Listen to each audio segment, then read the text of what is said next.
Yesterday was Diwali, the Indian Festival of Lights, and MAGA morons were furious. You would think that a beautiful festival of joy and light that has existed for thousands of years and is so normal that even Disney is having an event for it would be something that conservatives would be able to get over. But we have to remember that these people lack object permanence, so they get outraged by the same things over and over like they're stuck in the bad place. That's racist. Heaven is so racist. And boy, is MAGA heaven racist. Whatever version of Christian these people pretend to be is likely to kick Jesus Christ out of the country for being too brown. They're even coming for some of MAGA's strongest soldiers, like Greg Hot Wheels Abbott, Cash Wild Eye Patel, and of course, Ted Cancun Cruz. Now, here at Really American, we don't care who you worship as long as it's not Donald Trump.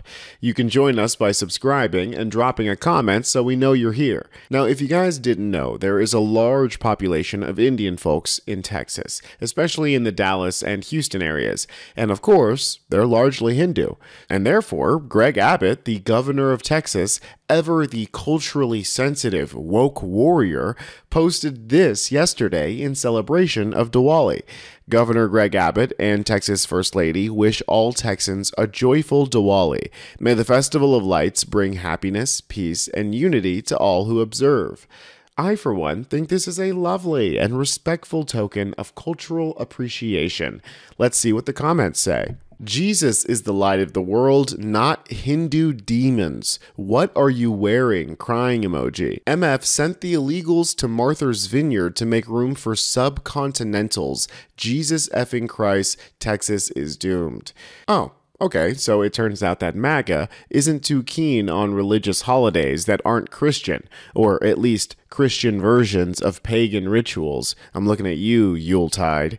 And if it went poorly for the southern white man who has been a staunch supporter of Donald Trump to post a Diwali message, how do you think it went for Cash Patel, the brownest person in Trump's orbit since the late Herman Cain, who literally died defending MAGA's misinformation? It went about as well for Cash as it did for Herman.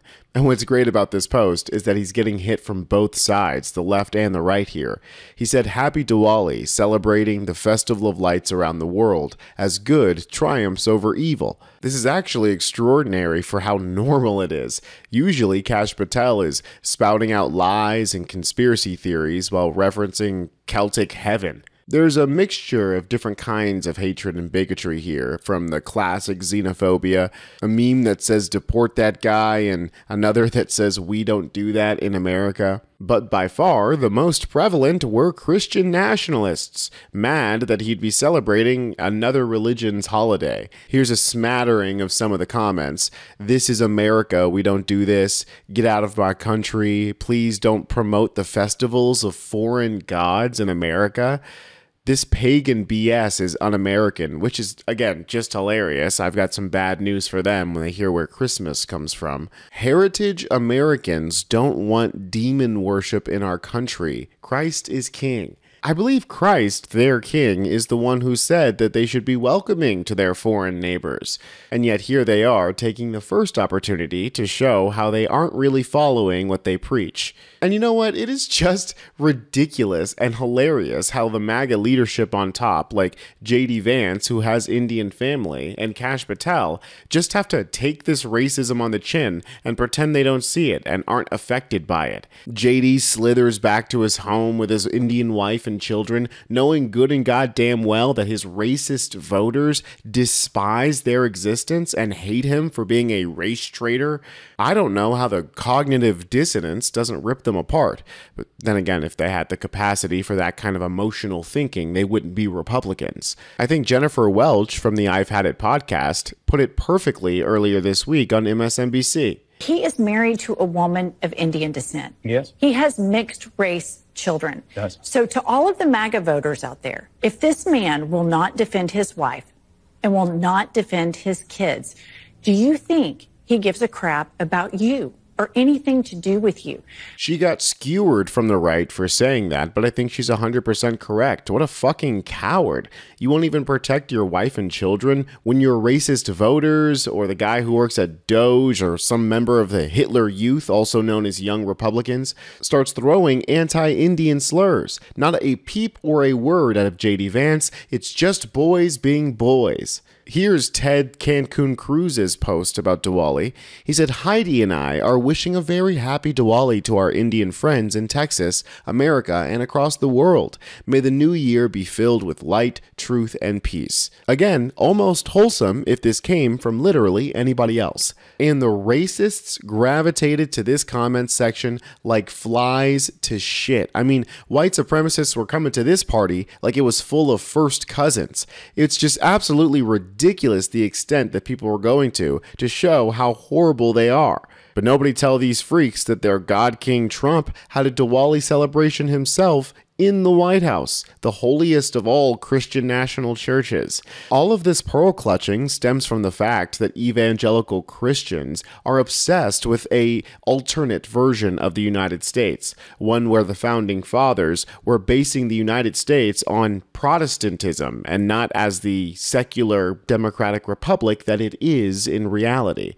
I mean, they're pretending as if Hindus didn't exist back in the founders' day, as if John Adams wasn't writing about being influenced by the Bhagavad Gita. We have to remember that one of the clear goals of Project 2025 is to turn the United States into a Christian theocracy, one that forces the state to support Christian-specific practices, injecting their beliefs into schools and eroding the separation between church and state.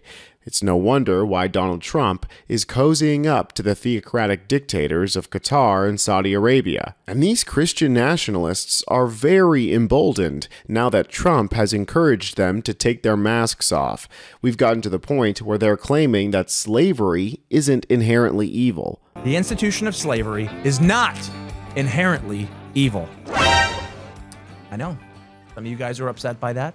Some of you guys are saying, I've been saying that for years. Okay, I'll take it a step further. It is not inherently evil to own another human being. I want to make my thesis very clear for this episode, and it's very simple. The Bible does not teach that the institution of slavery is inherently sinful. Therefore, Christians must not say that the institution of slavery is inherently sinful. That's it. The idea that the Bible is the basis of morality and therefore the basis of the Constitution and therefore the basis of the United States is not only ahistoric, but completely contradictory to the vision of America that the founders had. They knew about Diwali as much as you and I do. And while some of them were devout Protestant Christians who wanted America to be a theocracy like this guy, many more, including all the ones whose names you probably know, were deists or theistic rationalists. If Ben Franklin or George Washington were around today, this MAGA moron would call them heathens and shills for big science. It's truly incredible to see how these MAGA politicians don't seem to understand their own shitty racist base. You love to see it. And you can see more of it by subscribing to Really American. I'm Tony Hinderman, and I'll catch you next time.